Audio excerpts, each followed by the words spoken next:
case. Okay, 25 minutes. I hope that's good enough. Alright, so, A Tale for the Time Being by Ruth Ozeki, the 2013 novel, is a very interesting kind of metafictional, kind of layered, very multi-faceted kind of correlating narratives between the main character. She's really kind of the glue holding the whole thing together. Her name is Nao Yatsuni, Yasutuni. Okay, so Nao Yasutuni. Okay, sorry. And she is, it's kind of a, once you dig a little bit more deep into her, I actually wasn't until I watched the quick little interview that I think she was promoting the book, the author, Ruth Ozeki. And I've only read one book by her. It was like a kind of a short little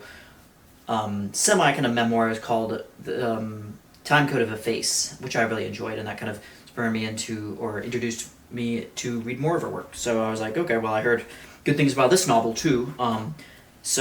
I will definitely be looking into the Book of Form and Emptiness, I think it's called, and her first novel, which is called My Year of Meats, I'm sorry. And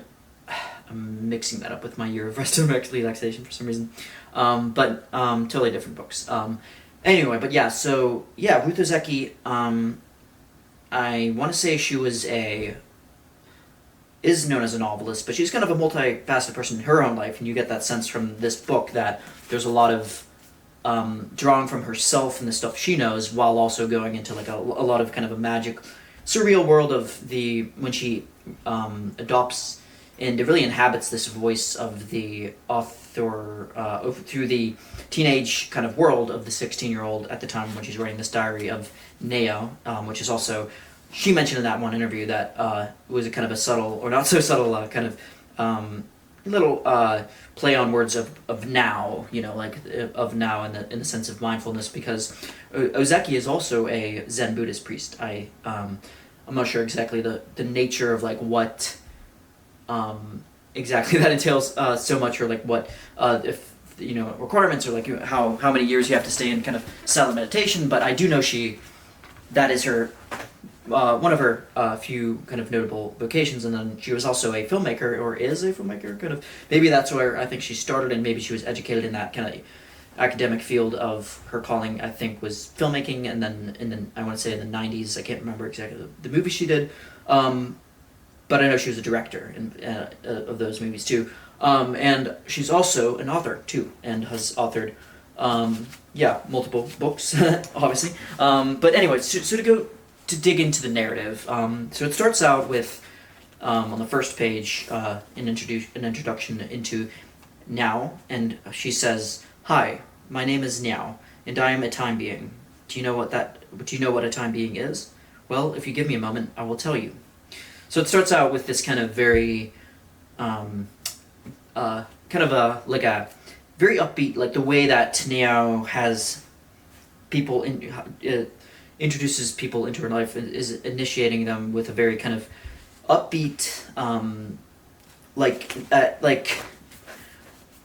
pretty like imaginative. Like I get the sense she's quite imaginative, and she also,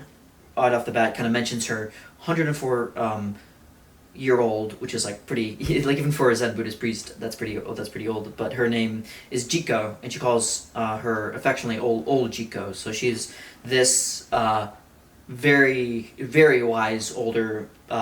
Zen priest that helps her and guides Nao throughout her life, and also there's going to be some spoilers alert as well. So I just want to put that out, because there's and I don't think there's any way of like totally ruining a book like this, because it's kind of, at first I thought the narrative, I was going to be like, well, okay, so it's going to be diary entries, and then it's also introduced, or it's also told, or it tells this of the character through a third person of another Ruth Ozeki. So she's like kind of a self-insert, but it's not in a way. I thought that the self-insert was going to be a little bit not Woody Allen-esque, but a little bit like too much like, okay, well, in the same way maybe Haruki Murakami. Funnily enough, that's one of the name of the characters in this book is Haruki, but in the way that Murakami kind of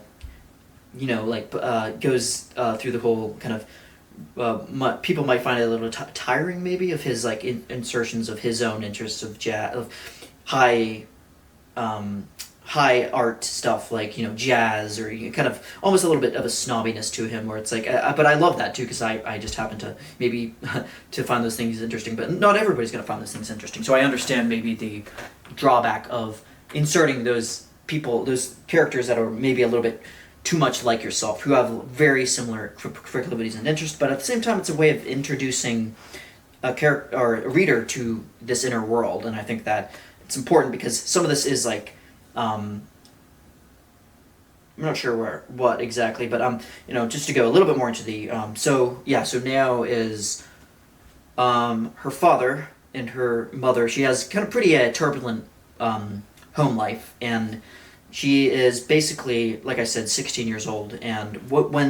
basically what happens is Ruth Ozeki in the novel stumbles upon, right after the Japanese earthquake or the tsunami of January 2011, which shook the whole world, and even as a 15-year-old, I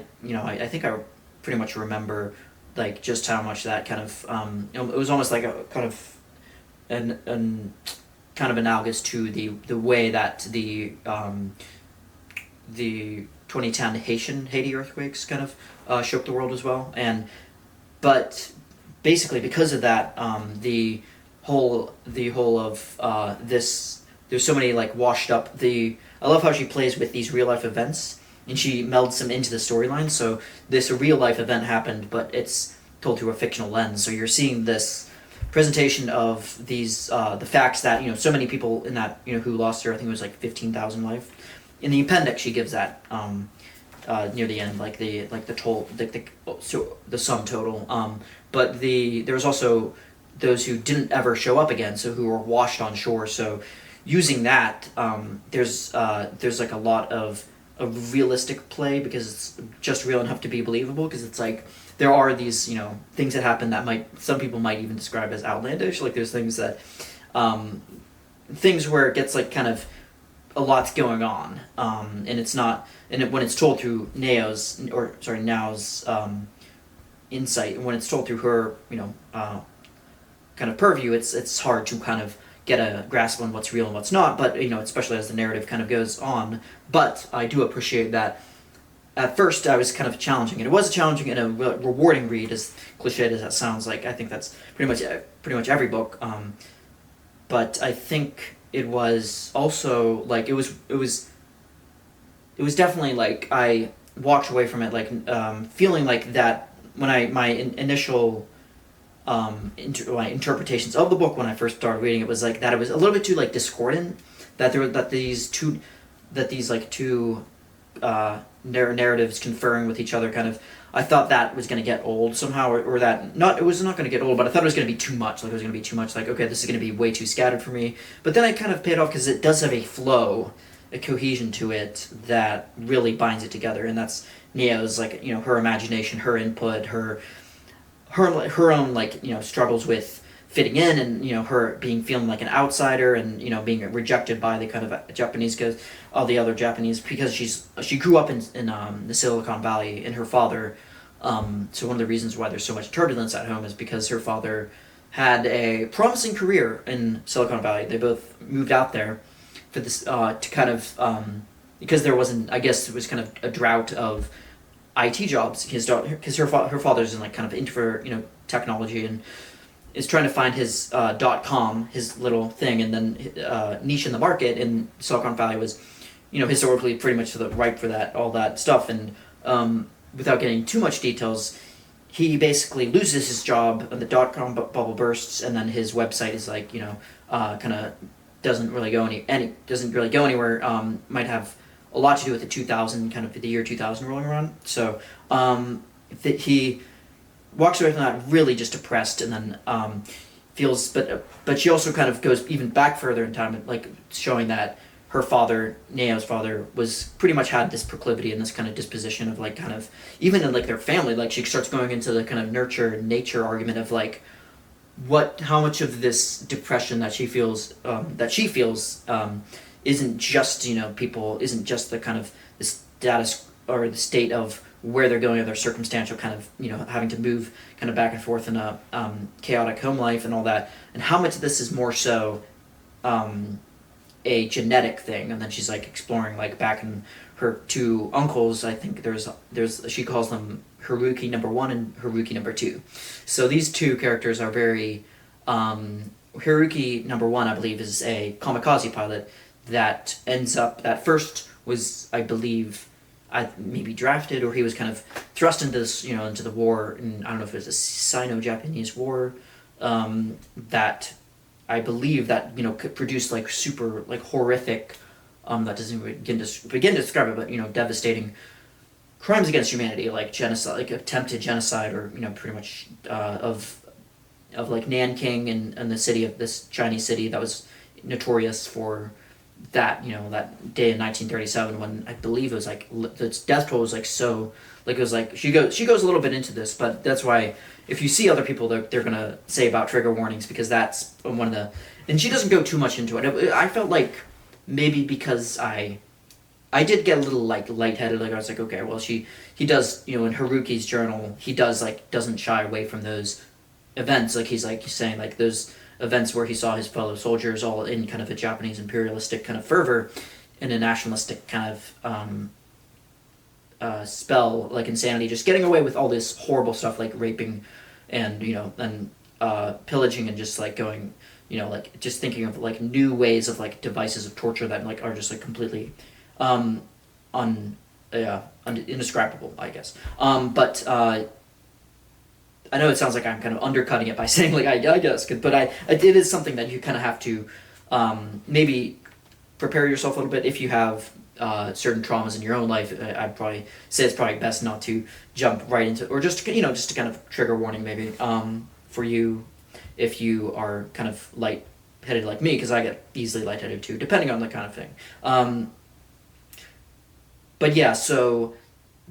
when she finds out that her uncle, Haruki number 1, so he was a kamikaze, but he served in different areas of the war, in fronts of, I think, different fronts, I believe, and he walked away from that feeling like really depressed. So then he admits in his journal, like when he's writing to his loved one and family, at the really young age, I think of 24, and he writes about that being as a, like, he wasn't doing it for like any of the purposes of like to be a gung-ho like nationalistic kind of zealot for jingoist kind of character for Japan. Like he was literally saying like, I don't want to, I'm doing this because I can't live with myself after what I've seen, and I just want to kind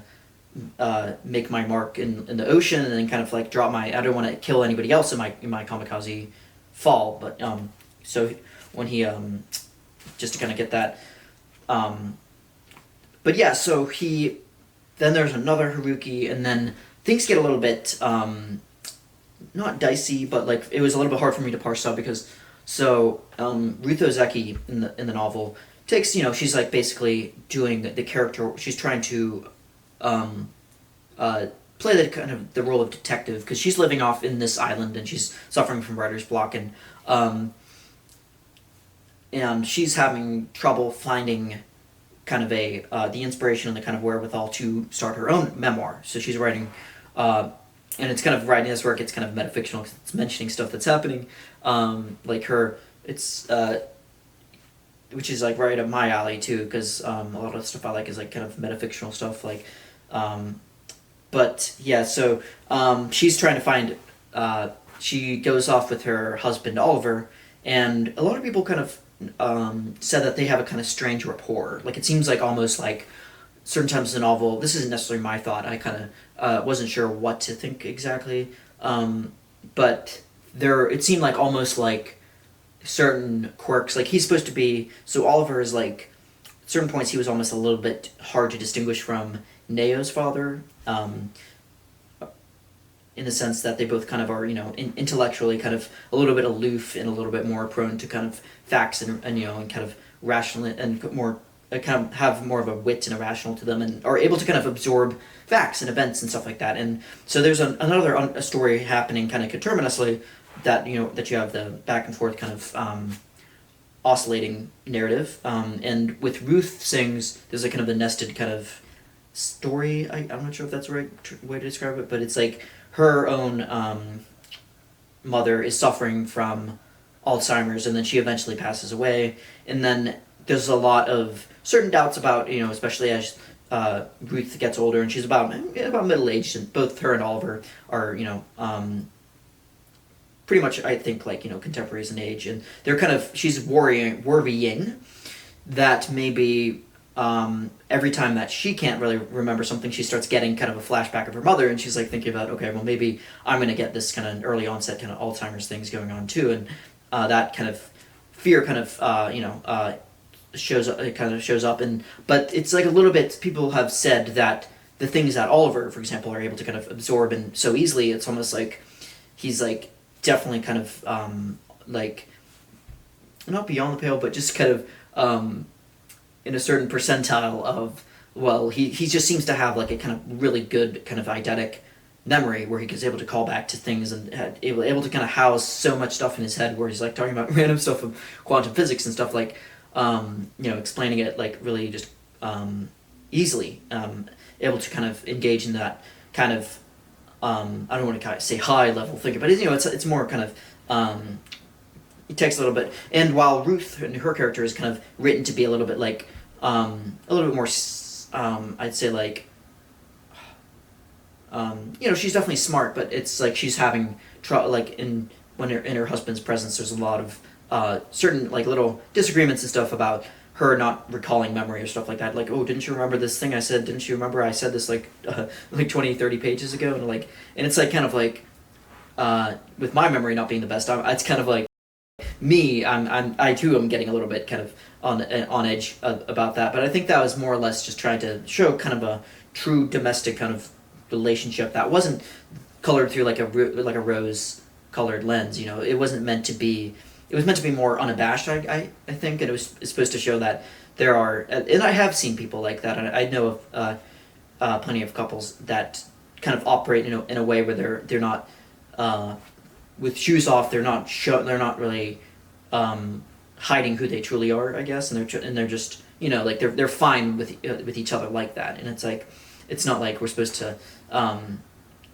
Like you're not getting a lot of, but you do get, like obviously Oliver has moments where he is, still infatuated with his wife, and he, she says that they still have like an affection and adoration for one another, but and then there's also playing in with certain things like their cat Pesto, and that they call Pest is also, they also debated on calling Schrodinger because of Oliver kind of uses that kind of especially towards the end of the novel to kind of describe how in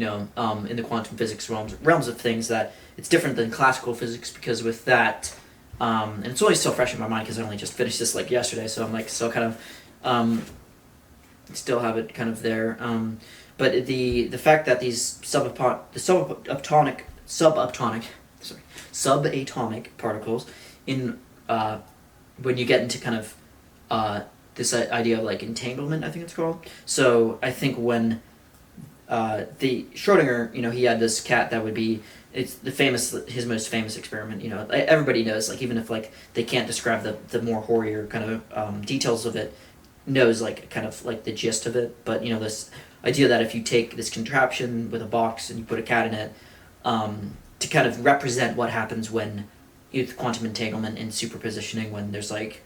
a lot going on in the quantum field, but that only applies to like subatomic particles. So that's when I think it's called wavelength something. There's something else that happens and I can't remember the names of it, but I think like Einstein and there's also a Copenhagen interpretation, and then there's also stuff like the double slit experiment and stuff like that, which you think I would know more about because I've seen like multiple different things. Not to say that necessarily colors me anything more than just kind of like a bystander, kind of curious observer, kind of like looking into the stuff and like, oh, well, that's interesting, but like what exactly is like at the end all be all like these. It's like it seems like all this quantum stuff happening in the quantum field doesn't really have, for me, like when it comes down to it, when the curiosity kind of spills over and kind of dries out, I don't really get what exactly the point, like the hands, boots on the ground, actual practical purpose of it. 'Cause, like, what is the practice of it? Like, how do you unpack that and actually? It's almost like knowing about what's happening in a car or something. Like, it's almost like it's knowing about like the mechanical aspects of what's driving and it's kind of pushing that into motion and. Like it's all in knowing the exact way that every like facet and mechanical device and stuff like that is like configured and all that. But at the same time, when you take off the hood of the car, it's like it's not really. I forget who used that exact kind of thought experiment, but it doesn't really help much, I don't think. But anyway, to go back to that, that was just kind of my own kind of gripes with the idea of of entanglement and mechanics in general, or like physics and theoretical physics, I'd say in general. I think, but I still find it highly fascinating, obviously. But anyway, yeah. So I just thought it was funny that they kind of go through that. But I did want to kind of take a couple of quotes from. Yeah, one of them, I don't know if this was Rico, or sorry, the old Chico, who, her 140-year-old grandmother said this, but I think it was, the quote is, "But memories are like time beings, too, like cherry blossoms or ginkgo leaves. For a while they are beautiful, and then they fade and die."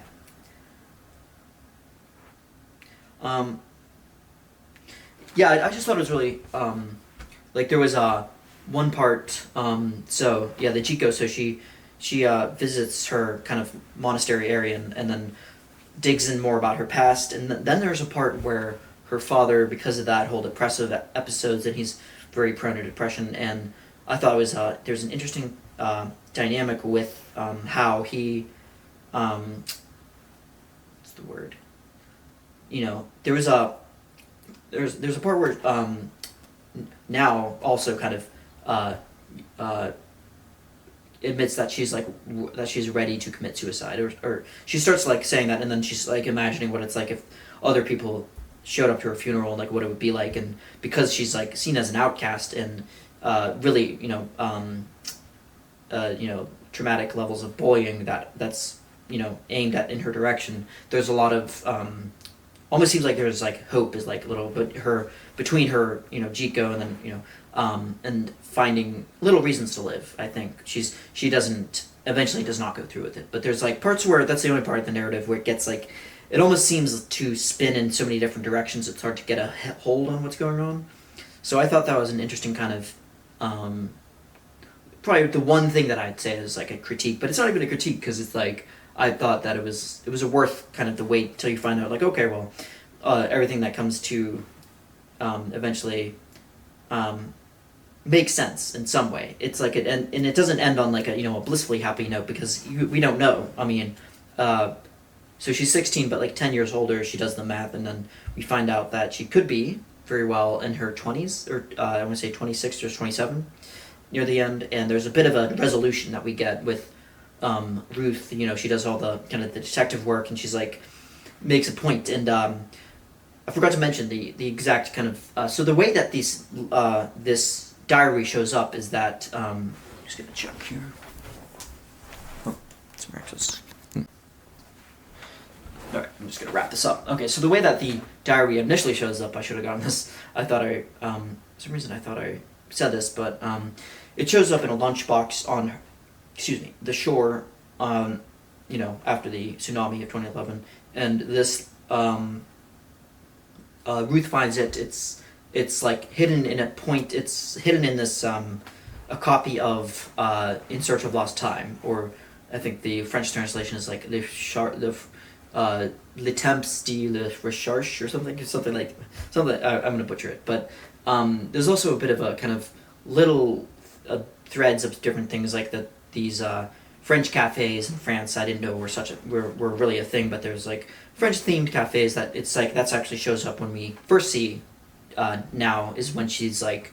hiding out in one of those places and trying to in passing time and talking and then writing in her diary and all that kind of happens So she's in those French cafes, and so that's kind of another instance of things like, like a melding of different cultures, and Marcel Proust obviously shows his kind of a operates as kind of a introductory kind of device through which this lens, because it's the diary is like hidden in this kind of book, in this kind of old copy of that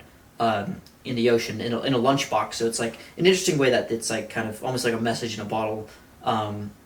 kind of contraption where it's like kept intact, and then it's like I always thought this kind of like interesting kind of narratives were